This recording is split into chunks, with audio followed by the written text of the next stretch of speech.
اعوذ باللہ من الشیطان الرجیم بسم اللہ الرحمن الرحیم اللہم صلی علی محمد وآل محمد وعجل فرجہم کما آل محمد۔ السلام علیکم ویورز۔ مشہور عباسی خلیفہ معتصم ایک دیہاتی سے دوستی ہو گئی۔ ان کی دوستی اتنی بڑی گہری ہوئی کہ وہ دیہاتی بلا اجازت اسے جب چاہے مل سکتا تھا۔ اس دیہاتی کا تقیہ کلام تھا کہ خدایا نیک کو جزا دے اور برے کو سزا دے۔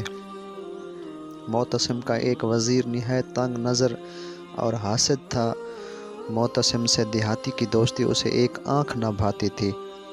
وہ سوچنے لگا کہ اگر اس دیہاتی کا اثر رسوخ بڑھ گیا تو ممکن ہے کہ خلیفہ مجھے معزول کر کے میری جگہ اس دیہاتی کو اپنا وزیر بنا لے۔ وزیر دیہاتی کو خلیفہ کی نظروں سے گرانے کے بہانے ڈھونڈتا رہا۔ چنانچہ اس نے دیہاتی سے دوستی کر لی اور اسے اپنے گھر کھانے کی دعوت پر بلایا۔ دیہاتی اس کے گھر گیا اور کھانا کھایا۔ سالن میں لہسن زیادہ ڈالا گیا تھا۔ جب دیہاتی کھانے سے فارغ ہوا تو وزیر نے اسے پوچھا کہ کہاں کا ارادہ ہے۔ دیہاتی نے کہا میں خلیفہ کے پاس جاؤں گا۔ وزیر نے کہا تم نے جو سالن کھایا ہے اس میں لہسن زیادہ تھی اور بادشاہ کو لہسن کی بو سے نفرت ہے، لہٰذا جب تم دربار میں جاؤ تو اپنے منہ پر ہاتھ رکھ کر بیٹھنا۔ اس کے بعد وہ وزیر دیہاتی سے پہلے خلیفہ کے پاس پہنچا اور کہا کہ آپ نے اس دیہاتی کو خام خواہ سر پر بٹھا رکھا ہے، جبکہ وہ لوگوں میں کہتا پھرا ہے کہ خلیفہ کے منہ سے ہر وقت بدبو آتی ہے اور میں اس بدبو سے بہت تنگ ہوں۔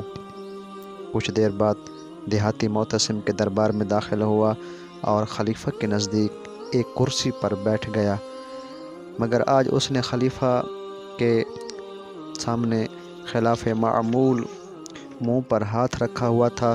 خلیفہ کو یہ دیکھ کر وزیر کی بات پر یقین آ گیا۔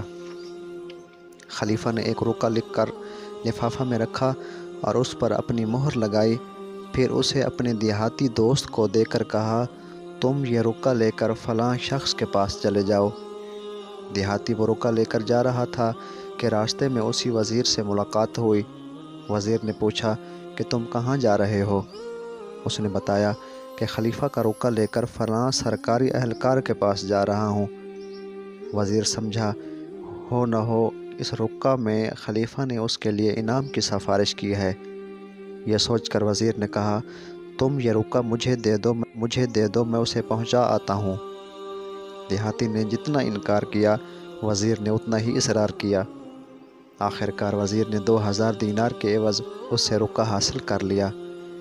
دیہاتی رقم لے کر اپنے گھر چلا گیا اور وزیر نے وہ رقعہ متعلقہ شخص کو پہنچا دیا۔ اس میں لکھا تھا کہ اس بے ادب کا سر قلم کر دیا جائے۔ چنانچہ حکم کی تعمیل ہوئی اور خلیفہ کے آدمی نے وزیر کا سر قلم کر دیا۔ خلیفہ کو وزیر چند روز تک جب دکھائی نہ دیا تو اس نے پوچھا کہ ہمارا وزیر کہاں ہے؟ درباریوں نے بتایا آپ نے تو خود رقعہ لکھ کر اسے دیا تھا اور وہ قتل ہو گیا ہے۔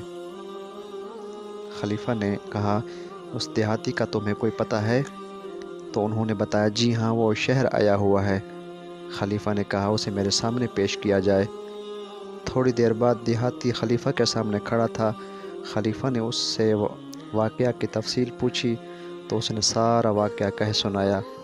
پورا واقعہ سن کر معتصم نے کہا قاتل اللہ الحسد بدأ بصاحبہ، خدا حسد کو برباد کرے، اس نے حاسد سے ہی بربادی کی ابتدا کی۔